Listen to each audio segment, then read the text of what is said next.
Good day everyone and welcome back for another stream. Hope you're all having a wonderful day wherever you are. So, yesterday we were talking to people on board and I still think we're in the middle of that, to be honest. So we're going to carry on with that now. I think we need to chat to Mira next. Oh, hey. Can I ask you something? No. I was hoping we could talk. Talk? About what? Just wanted to get you to know you a little better, is all. Why, you trying to be my father? No thanks. Already had one. Somewhere. Actually, I was trying to be something a little more intimate. No. There were some questions I wanted to ask. Go ahead and ask. You seem restless. It's all this traveling. Being trapped in the ship. Everything's just too quiet. This is no smuggler's moon. I'd rather be doing something. Somewhere with people, activity, some life. Like Nar Shaddaa. Yeah. It's been a while since I've been off planet. Guess I got used to it. How so? Well, Nar Shaddaa may be one of the biggest cesspits in the galaxy, but it's got a life to it. Activity. Aliens, people, refugees. It's like noise, but relaxing. Like the hum of a hyperdrive. Cray showed me how to listen to Nar Shaddaa once. How all life there is connected, is bound to each other. I'm probably going to get an influence failure here. Yeah, well, I wouldn't go that far. I'll believe it when I see it. Maybe one day I'll be able to show you. No thanks. You can keep your Jedi training to yourself. I already know Nar Shaddaa better than you ever will.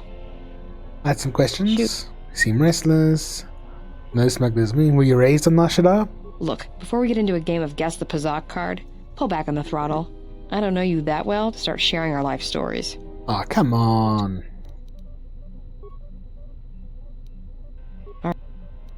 Tell me a little about Hanha. Hanhar's only a bounty hunter because that's the closest word for what he does. He's not out for credits. It's more vicious than that, and it runs a lot deeper. It's like he's out to make the whole galaxy suffer. Every living thing in it. He wants to break them, ruin them. And when they can't suffer anymore, he wants them dead. Kinda like me. What happened between you and Hanha? I didn't kill him once. Biggest mistake ever. What do you mean? That's a long story. I don't want to get into it. Maybe some other time. Why don't you kill your targets? I've killed people before, but not if I don't have to. Because all life is connected, and Malachor proved it. You know what the loss of family means even to your targets. We shouldn't even have this dialogue option because we haven't spoken to her about her father. Oh, do I? Is that it? How you could ever possibly hope to understand is beyond me. Jedi don't have family. I know what happened at Malachor 5, and I know the Jedi didn't care about life there. I've never stopped trying to protect others, even at Malachor. Get away from me. The next time you come and ask me a question, I swear I'll shoot you in the head and dump you out the airlock. Influence gained? Okay, didn't sound like it. So, I got a question. What do you want now? I wanted to apologize. Whatever, don't worry about it. It's just a sore subject with me. I'm sorry you lost your family at Malachor. Yeah, we don't even know this yet. Oh well, dialogue bug, I guess. I'm sorry you lost your family at Malachor. Yeah, well, they're dead. That's how that story ends. But not everybody's story has to end with losing their family or their loved ones. And not all the bounty hunting I do is for criminals or killers. What do you mean? There's a lot of lost people out there. Scattered ever since the Mandalorian Wars. And sometimes, it's like you can almost hear them. Like an echo, calling out for each other. And maybe, just maybe by finding them, I can start putting the galaxy back together. You? All things are connected through the Force. From such acts of kindness, great things may come. Maybe. We'll see. I don't even know why I'm telling you this. But you're not getting anything else out of me. Fair enough. I had some questions for you. Shoot.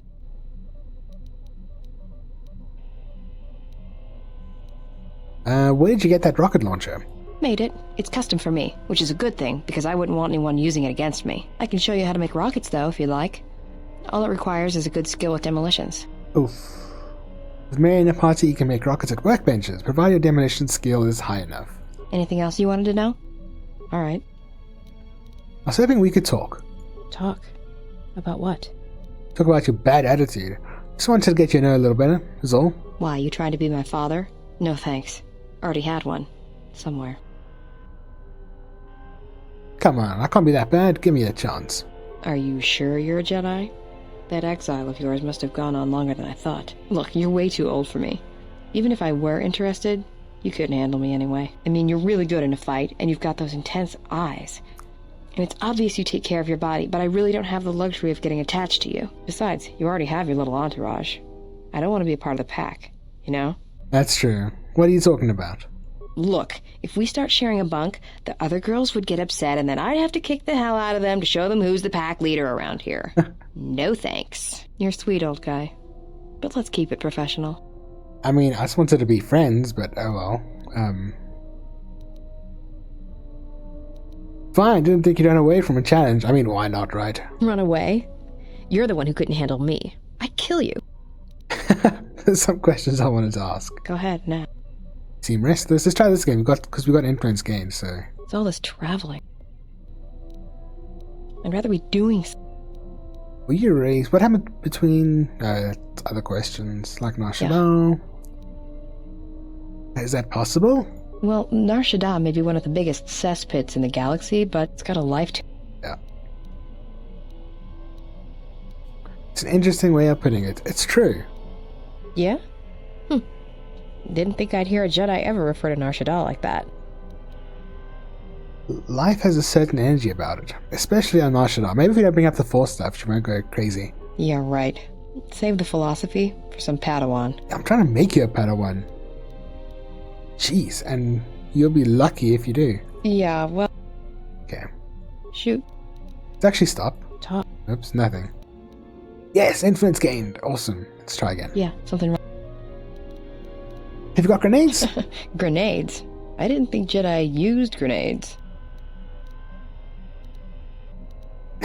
If you're going to keep hounding me to make yourself useful, when you're fighting for your life, you use what's at hand. Well, I don't like to use them unless they're C5 concussion spheres or the Murson cryoban pellets. Sonic screamers aren't too bad either, just don't use them on a Bith. Why not? It makes their head explode like a melon. And don't do it to a Celestin either. Makes their ears bleed and they gibber twice as fast. I'd love to see that.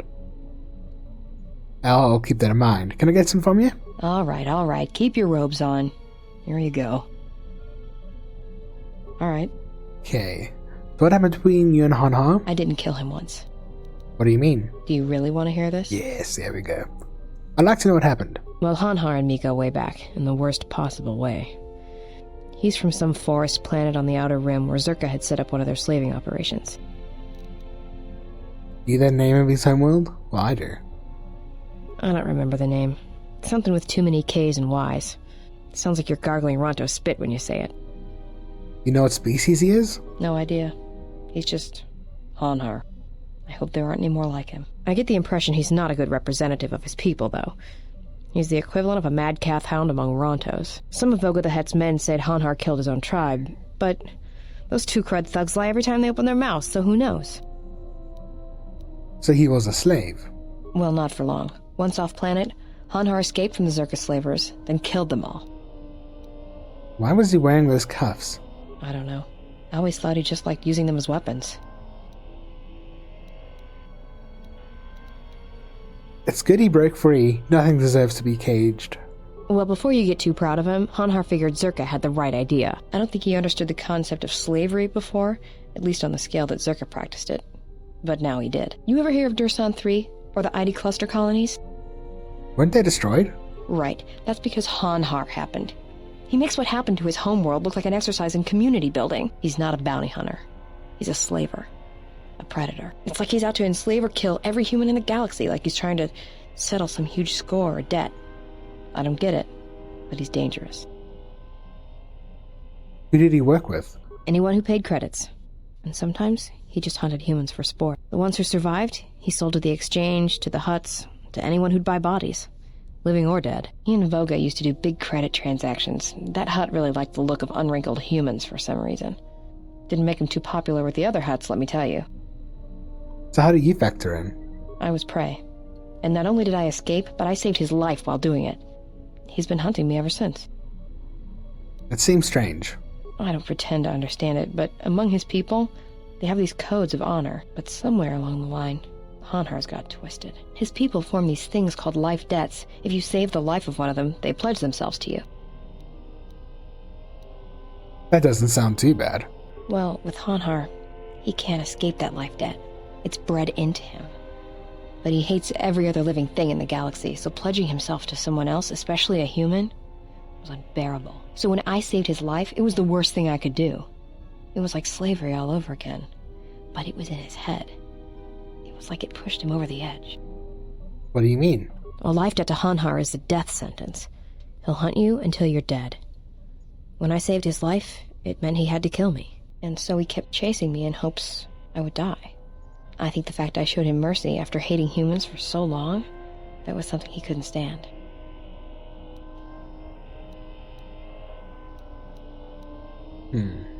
That life debt makes no sense. Yeah, tell me about it. Like I said, I get the impression a life debt's supposed to be a gift, but to Hanhar, it's more like a curse to both people involved. What if someone else saved his life? Would he try to kill them? Probably. But if he had multiple life debts, especially to humans, Hanhar would probably go mad. He was angry before, sure, but he'd be 10 times worse if that happened. Uh-oh. Worse? Hanhar's tough. Really tough. And when he loses it, it's like nothing can stop him. I've seen him shrug off blaster bolts, both and stunners, and even survive a freighter crash on Dursan 3. He keeps coming. Any regrets that he's gone? Oh, I'm glad he's gone. It's like a weight off my shoulders. I don't have to keep watching my back every minute, wondering when he's going to show up. And he always did. It's like he always knew where I was.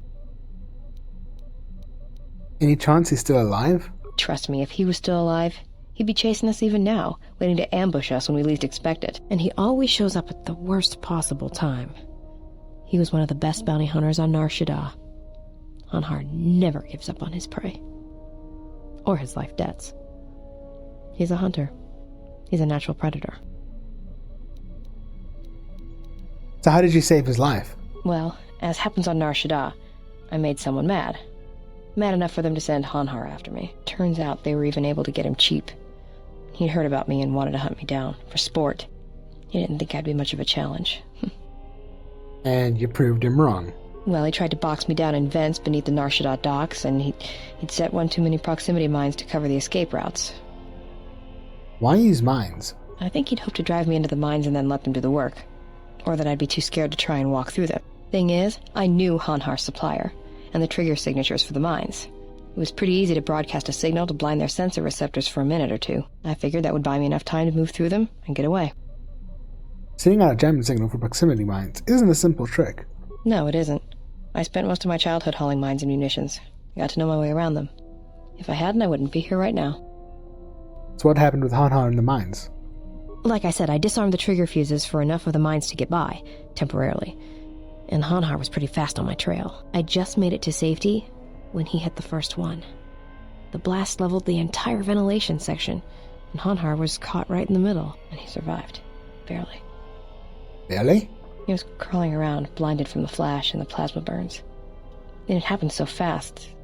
And all the blood had been scabbed and crusted from the flash. I had the drop on him, and even blind, he knew it. He could still hear me. My ears were ringing from the blast, but I could hear him. I think he was begging me to let him live. His voice, it wasn't a roar, more like an echo of it. I suppose I should have killed him, but I couldn't do it. He was in pain, and he was helpless. So I dragged him out of there enough to get him to safety, and he kept hunting me ever since. He said he'd pursue me to the edge of the galaxy. No matter where I ran, he would find me and break me, that I would always be prey. Hey, Strange German, duck you too. How's it going? Sometimes it's stronger to spare a life than take it. Maybe. I've thought about that moment. A lot. Wondered if I would do things differently if I had another chance. Awesome. Good to know. Forget it. I had some other questions. Actually, never mind. Influence gained. Awesome. And we're like full light side already. We've only finished the first planet. I won't watch it now, but you can send it. There were some questions I wanted to ask. Go ahead and ask. Okay, so we know that. Why don't you kill your targets? I've killed people before. You don't seem to hold back when you're with me. I know. It's different. I don't know why. You okay? I don't know. I haven't killed anyone for a long time. But when I'm around you, suddenly it's like I've always been doing it. It's like a reflex. I don't like it. And I don't know when or why it became so easy. Uh-oh. In context of what you were just talking about, you didn't expect that answer. Yeah, I like to reset context between each line. Science via murderous prowess and others. Light side points gained. Yep. Shoot. Talk. Why, you trying to be... Okay, that's not what I wanted. You seem restless. No. Oh. I thought you just made like a random video.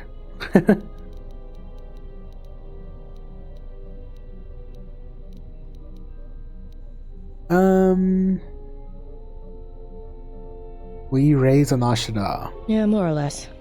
I wasn't born there, I just ended up there. Go back to sleep. I'm constantly in the dream state. What happened to your family? Well, the war happened. The first one, against the Mandalorians. I had family right up until the end. It's not really a new story, you hear it all over the galaxy. It's what happens after the wars are over that you don't hear much about. They died in the final battle? I think so. After Revan crushed the Mandalorians, planets throughout the Republic were flooded with refugees. I was just one of the others. Me? I got passage to Nar Shaddaa. From there, not much you can do, so I became a bounty hunter. How could you have lost family at Malachor 5? There were no colonies. It was a taboo world to the Mandalorians. Take a guess, Jedi. Only 2 groups of people would have lost family at Malachor. And Jedi don't have families. So you're a Mandalorian? As much as any slave becomes a Mandalorian. They took prisoners on every world they conquered to bolster their ranks. And they took a lot of worlds. You were a slave? So she can move easily, Strange Shaman. When I was young, yeah. They mostly used me to carry ammo packs and munitions. Toward the end of the war, they needed everyone they could get. They taught me to fight, to hunt, to survive. I was part of their squad, even when I was young. Everyone served as part of the unit, and I felt like I had a place there. After Malachor, it really didn't matter anymore. The Mandalorians lost. Bad. But you know that. Yep, I whipped them. I regret the loss of life at Malachor, but there was no choice left. Yeah, I know. I saw the worlds they left behind them during the war. That kind of stays with you, I haven't forgotten it. What happened at Malachor, they probably deserved it. You don't sound too happy about it. Should I be? Maybe I should ask you if you're happy about all the Jedi who died on Malachor 5. Maybe it felt like you lost family there, but I doubt it. There had to be stops. Yeah, I know. Okay. That kind of stays with you, I haven't forgotten it. What happened at Drops. Okay. Go ahead. Yeah, frame, sorry. Since our discussion last time, I keep thinking about cool stories that have been told in the sequel movies. Such as, if you want to share. Maybe we can do this now. It's all this traveling. I'd rather be doing... Yeah. It's got a light. Yeah, well, I wouldn't go that far. I'll believe it when I see it. Maybe one day I'll be able to show you? Maybe one day? Yeah! I'll let you. Okay, cool. Come with me, let me show you what Kreia showed me. Alright, but I doubt you're gonna show me anything I don't already know. And when you show me, don't act like a tourist. It attracts predators. Cool. Nothing? Never mind. Awesome! So we can actually get a force powers now. Still feel it would be cool to have episode 7 to be set in the reconstruction. Oh yeah. I think they're mainly trying to stay away from anything kind of political because of how badly the prequels did there as well. But I mean, it would have been really cool to see bits of it. Yes? Have you come with questions? I want you to teach me more about the Force. Very well. What is it that drives you? Let's see. I don't know. But when I heard the thoughts of my companions, I heard something like an echo. Ah, I had... No! Okay. You're thinking Luke is off somewhere training new Jedi. Yep, not trying to kill them. Yes? Have you come... No, I'm just kidding. He only tried to kill Kylo, because he was scared. Ask, and I will... think we've done all of this. Not complaining to us about Mira, so that's good. We can't complete anything with Handmaiden yet because she is too strong for us, pretty much. So we have to try that later on. How's Atson doing? You still think Luke is off somewhere training new Jedi, Leia's Chancellor or something, trying to peacefully expand the regions where there are Republic rules, and Han is maybe just piloting freighters or something? Plenty of room for some conflict there. Yeah. Like maybe he ends up working for the Sith, the New Order. Somehow, I don't know. Indirectly. That'd be fun. But he doesn't know it. I heard you making friends with the bounty hunter. I don't blame you. She's a scrapper. You don't survive on Nar Shaddaa for very long if you aren't. You know Mira Atton? I've known people like her. Maybe without the rocket launchers, but sort of the same. Maybe without the plunging neckline and the boots. I wouldn't let anything she says bother you. It's a wonder you cracked her attitude at all. She's cold as the ship's hull. Damn, dude. Okay. Luke wants his Jedi to be more like diplomats, but his young and beautiful, bashful students feel like they should take a more active role hunting down pirates and the like, which might be a good motivation for Kylo Ren to break with him. Sort of like Revan initially tried to help by fighting. Yeah, that would be fun. Something up? Because the Knights of Ren were like a complete freaking joke. Playing Berserk in your head again? Passes the time. It's better than listing off engine sequencers, memorizing hyperspace routes, or counting ticks in the power couplings. But there are no ticks in the power coupling. It's fixed. Of course it's fixed. And that's why you should count the ticking in the power coupling, too. Not making any sense. Silent, looks at player, frowns. Why do I play Pazak? Alright, I'll show you. Yeah, let's play. So episode 7 we focused on maybe a few worlds on the edge of a Republic space. Rey could live on one of them, again plenty of room for conflict.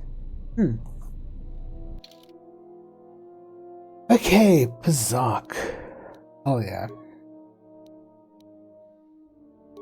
Ooh, +1 tie? That's a good one to have.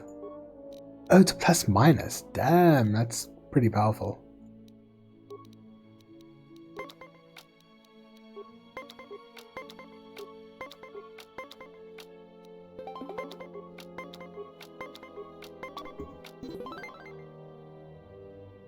Their parents died during the war, maybe kills innocent bystanders by rebel attacks. You could have a population that is not happy to be freed. Okay. He's still at 19. What a noob. Oh crap, I'm losing. He's the noob now, mother truckers. What if I do that? 10 and an end? Yeah. I had to use 2 cards though. I'm not losing to Atton though. Oh, okay, I lost.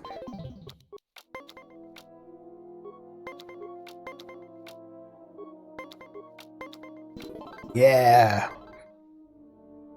Good match. Now, what are you thinking about right now? Pink hippopotamus. Well, Pazak, of course, the game. Right. And that's why I play Pazak in my head. Because if you don't, you've left the door open, and anyone could walk right in. Atton, before, I felt your mind with Kray's help. I'm sorry. Of course you did. You see, Jedi, light or dark, do it, more often than you'd think. But I never heard one say they were sorry before.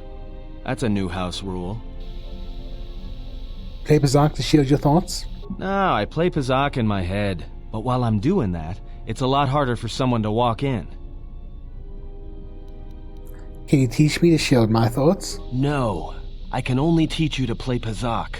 Do you understand what I'm saying? Then I want to learn to play Pazak. Good. Now you understand. Alright, I'll deal then. If you're ever fighting someone who has the power over your mind, whether light or dark, play Pazak. Start listing hyperspace routes, recite engine sequencers, and when they try to use their powers on you, suddenly it's not as easy as they thought. Jedi do it all the time.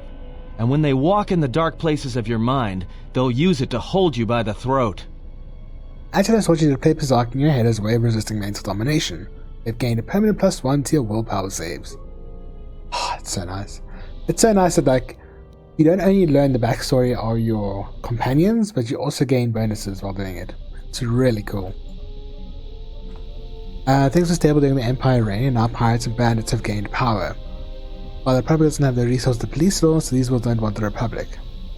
Ah. Yeah, that'd be funny. To be honest, I'd much rather you direct the sequel trilogy.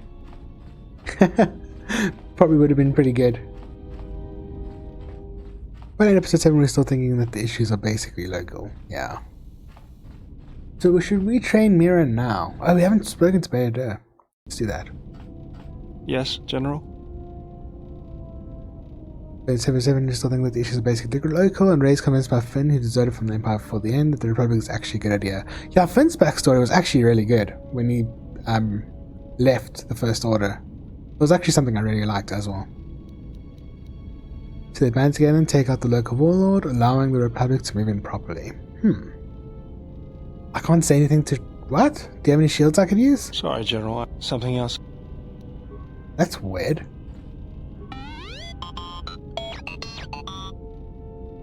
It's been a long time since the war. I'm surprised it's still functioning. Never mind. Okay. Oops, that's fine. Whatever. Yes, General? Something... This is weird. Why doesn't Beta have any more options? We couldn't have exhausted him. Maybe we should take him along and try to get more influence.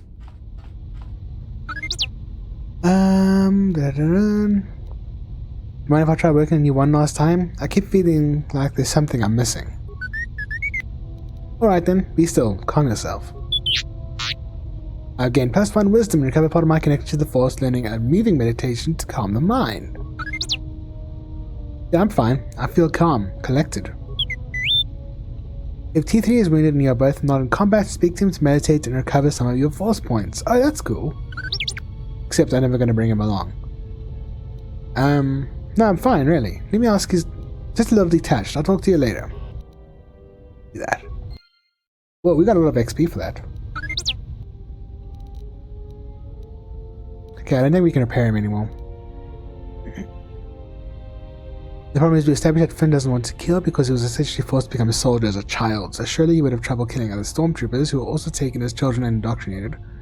And yet he happily mows them down. Anyway, the core conflict of the movie would be between Luke and Leia, who wants to solve the problems diplomatically. I want to practice my moving meditation I learned on you.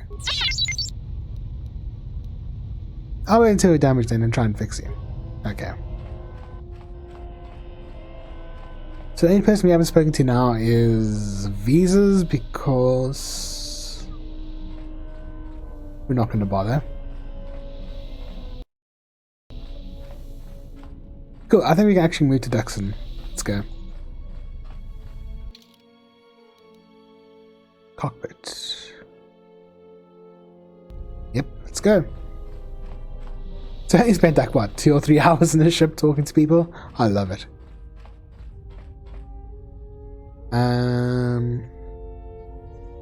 You have trouble killing other stormtroopers, you need happy mows them down. Anyway, the core conflict, yeah, and then the more aggressive faction wants to use force. Perhaps in the end Leia compromises and agrees to reuse parts of the Imperial fleet to show superior strength. That'd be cool. Very grey. And since the first movie seems to work out, more systems join the Republic. Okay, Duxon's next. I mean, Onderon. Let's go!